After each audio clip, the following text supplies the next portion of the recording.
kita makan hari ini, yang dapat kita nikmati sehingga kita masih dapat mengikuti puasa ini, ibadah puasa ini, Ramadan ini, menyempurnakan ibadah puasa hari ini, mudah-mudahan hingga berbuka nanti. Shalawat serta salam tidak lupa kita sampaikan kepada junjungan kita Rasulullah Muhammad SAW, bahwa melalui lisan beliau, perbuatan beliau, dan apa-apa yang telah dilakukan oleh beliau sebagai ittiba, sebagai contoh bagi kita untuk menjalankan Islam secara benar. Izinkan sore ini saya mengingatkan terutama diri saya sendiri dan juga semoga bermanfaat bagi kawan-kawan sejawat dan umat muslim yang lain yang ikut dalam kajian tausiah ini. Semoga mendapatkan manfaat dari apa yang saya sampaikan secara singkat kali ini. Allah Subhanahu wa taala berfirman di surah Al-Baqarah ayat 208 bahwa Allah menyampaikan, menyeru kepada kita semua para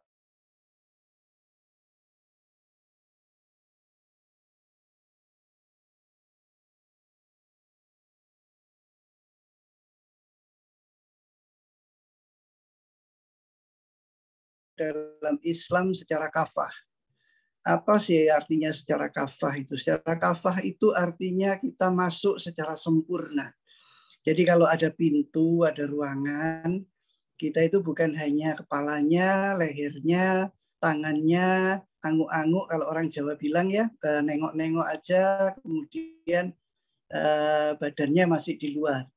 Jadi Allah menginginkan kita ketika kita bersyahadat, mengakui bahwa hanya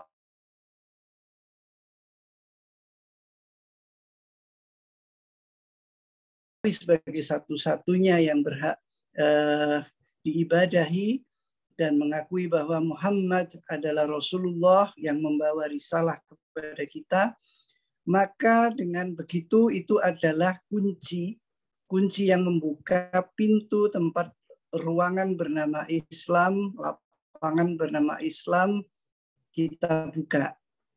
Tapi belum tentu mereka yang sudah membuka kunci itu mau untuk masuk.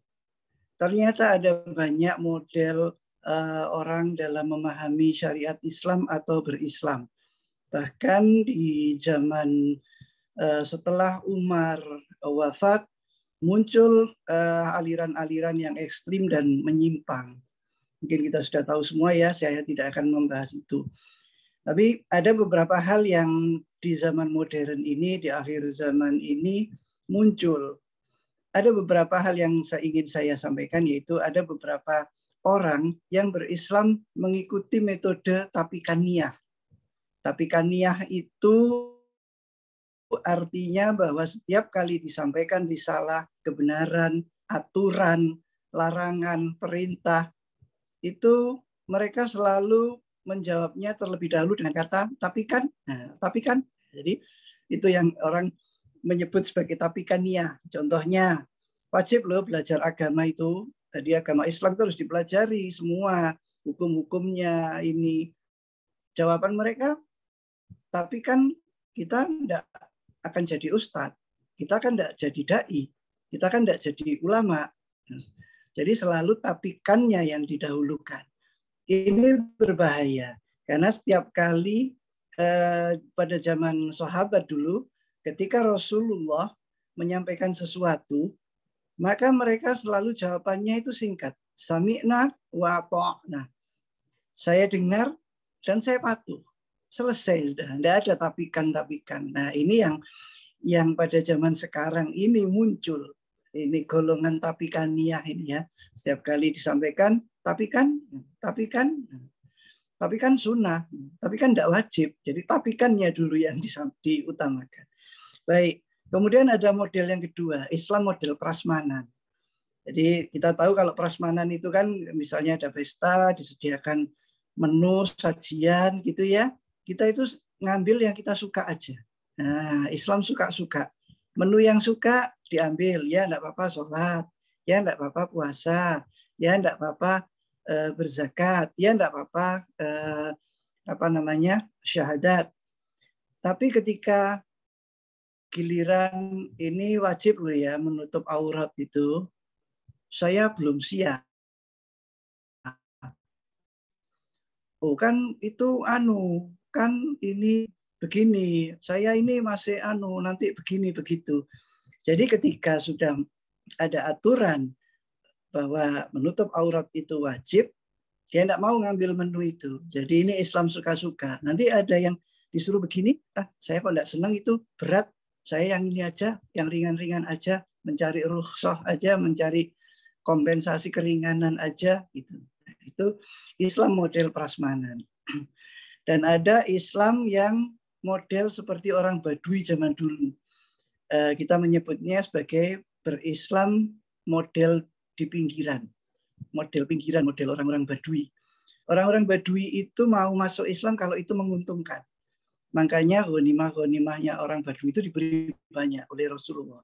Itu sebetulnya untuk menarik mereka supaya mereka mau untuk masuk Islam. Bahwa seolah-olah Islam itu menguntungkan. Karena kalau tidak menguntungkan, orang Badui sebelum ada Islam turun, risalah Islam turun, mereka itu tidak mau. Ini berhala ini, kalau saya menyembah ini hujan, saya mau. Yang ini tidak terjadi apa-apa, saya tidak mau. Nah, jadi model orang-orang Badui zaman dulu itu adalah beragama model di pinggiran. Nah, kita jangan sampai terjebak. Dengan sekarang ilmu ini bertambah luas, bertambah banyak, bertambah maju, kadang-kadang kemudian kita melihat, puasa itu dapat meningkatkan BDNF, ini memori otak dan segala macam. Tapi hati-hati ketika kita berniat berdasarkan hal yang duniawi seperti itu dan tidak berdasarkan ridha Allah, maka kadang-kadang nanti itu bisa mengurangi pahala kita. Dan ini sudah disampaikan oleh salah satu imam di masjid di Madinah, gara-gara dia berislam karena saya supaya sehat, saya supaya memori saya baik, supaya otak saya tidak gampang pikun. Nah, ini harus hati-hati. Satu-satunya niat yang kita niatkan ketika berpuasa adalah karena mengharapkan ridho Allah, karena hanya Allah lah yang akan membalas amalan puasa tersebut. Dan ancaman Allah terhadap kaum yang berislam dengan cara suka-suka ini sudah jelas. Pada surat Al-Baqarah di ayat 85, Allah sudah menyatakan, apakah kamu beriman kepada sebagian Alkitab serta mengingkari sebagian yang lain? Nah, jadi saya ngambil menu yang saya suka, tapi yang lain saya tidak senang, saya ingkari. Maka balasannya itu nanti kelak akan dilemparkan pada siksa yang amat keras. Jadi ini sudah jelas ini, bagi mereka yang berislam secara prasmanan. Lalu bagaimana caranya supaya kita bisa kafah dalam berislam? Jawabannya cuma satu, belajar menuntut ilmu. Kadang-kadang kita itu terjebak dalam memahami surat Al-Mujadilah ayat 11, di mana di situ orang-orang yang berilmu itu ditinggikan beberapa derajat, kita memahaminya bahwa belajar semua ilmu. Tidak. Ilmu yang dimaksud di situ adalah ilmu yang wajib, yang fardu ain. Ilmu bedah saraf ini bukan ilmu wajib, fardu kifayah. Ilmu bedah torak, ilmu penyakit dalam, ilmu kedokteran, ekonomi, dan itu ilmu kifayah. Fardu yang kifayah. Bukan ilmu wajib. Tapi ada yang fardu ain. Ini yang wajib dilakukan. Jadi kalau ini tidak dilakukan, maka ilmu-ilmu kita itu pasti nanti akan beloknya, membengkoknya pasti akan jauh. Apa yang wajib ain? Saya sebutkan dua aja ya. Satu adalah ilmu tentang Allah, sifat-sifat dan namanya, perintah dan larangannya, yang dicintai dan dibenci olehnya. Itu wajib sudah. Tidak ada cerita seorang muslim tidak tahu siapa Allah. Apa artinya Ar-Rahman, apa artinya Ar-Razzaq, apa artinya Ar-Rahim, apa yang artinya wujud, hitam, bakok, dan segala macam. Itu nggak tahu artinya. Kita sebetulnya belum belajar secara kafah muslim. Dan yang kedua adalah tentang ilmu tentang halal haram. Dan ini sangat ditekankan oleh Nabi, ilmu tentang halal haram ini, dan bahkan sahabat pun sangat takut ketika mereka menyentuh bahkan yang subhat. Terkait dengan halal haram, salah satu latihannya ya proses velonya, proses residen jadi PPDS-nya itu adalah saat puasa ini ya. Jadi bahkan saat puasa ini kita tidak memasukkan sesuatu yang halal. Air zatnya halal, cara mendapatkannya halal aja kalau pada saat situ. Apalagi yang haram. Nah, terkait dengan syahwat dari mulut ini memang ada yang masuk dan ada yang keluar. Jadi puasa selain melatih kita untuk tidak mengeluarkan sesuatu yang tidak bermanfaat, juga tidak boleh memasukkan sesuatu yang bisa merusak dalam tanda petik, merusak semuanya, merusak badan kita dan merusak amal ibadah kita. Di akhir zaman seperti sekarang ini, apalagi saya melihat banyak orang selalu berpikir yang penting cuan, yang penting itu dapat uang, dapat untung.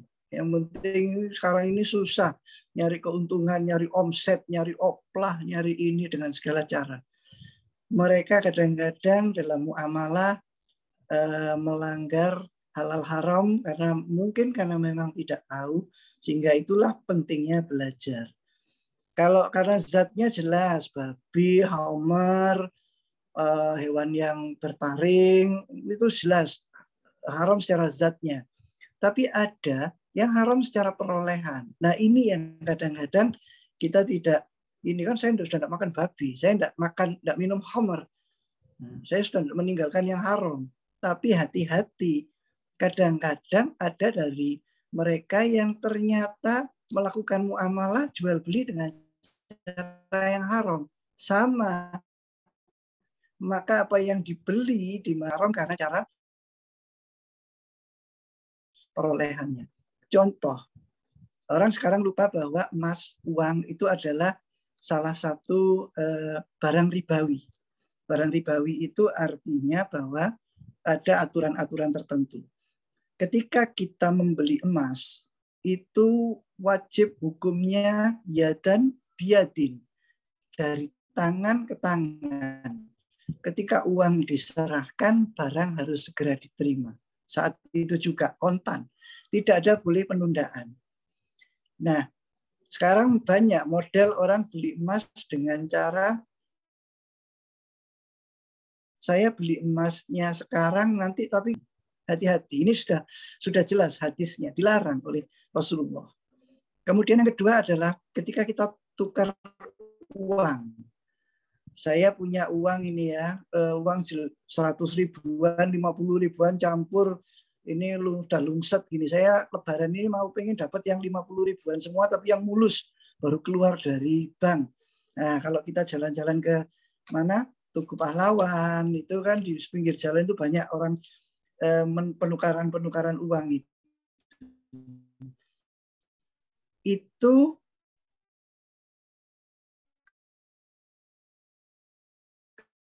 kalau tidak salah, kalau misalnya tapi berkurang 50.000, katanya itu komisinya, itu tidak boleh. Itu dilarang. Jadi ketika saya tukar 5 juta, maka saya harus terima 5 juta. Ya dan biatin. Tidak ada cerita mau dikurangi, mau ini, itu tidak boleh. Kita mau memberi komisi, itu berbeda. Tapi terima dulu uang 5 juta lembaran